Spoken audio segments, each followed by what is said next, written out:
Ito ay rated SPG, striktong patnubay at gabay ng magulang ang kailangan. Isang mapagpalang araw, mga kapamilya, malalagay sa panganib ang buhay ni Tanggol dahil sa ginawa niyang pagtulong sa nangyaring sunog sa San Dimas na siyang naging pabor kina Olivia at sa mga gerero.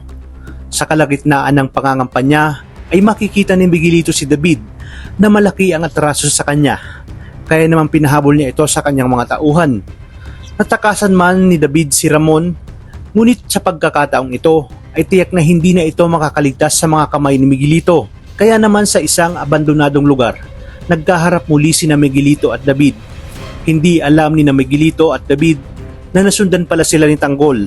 Matapos kasing iligtas si Tanggol ang kanyang lola Tinding laban sa mga tauhan ni Pilar, ay nagkaroon ng habulan dahil gusto ni Tanggol na malaman kung bakit sa pilitang dinadampot ang kanyang lola Tinding. Kaya naman dito nakita ang isa sa mga tao ni Pilar na pumasok sa isang abandonadong lugar.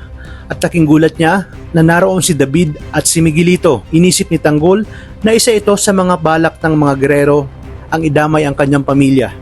Ngunit ang ipinagtataka ni Tanggol kung paano nalaman ng mga gerero na lola niya si Tinding at kapatid niya nga itong si David. Gayong kilala siya ng mga gerero bilang Montenegro.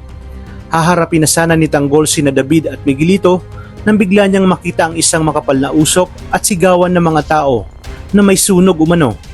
Agad nga siyang kumilos at ginawa ang lahat upang mailigtas ang mga residenteng natutupok ng apoy. Para kay Tanggol, kailangan niyang mailabas ang mga tao sa loob at hindi siya nagdalawang isip na suungin ang malaking apoy para isalba ang buhay ng mga taga roon.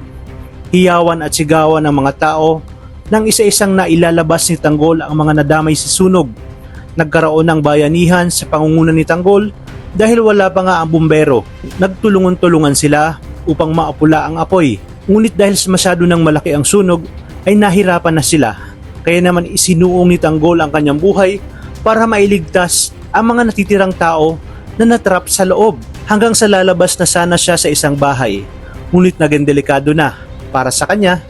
Kaya wala siyang nagawa kundi kumuha ng kumot at ipaubaya sa Poong Nazareno ang kanyang kaligtasan.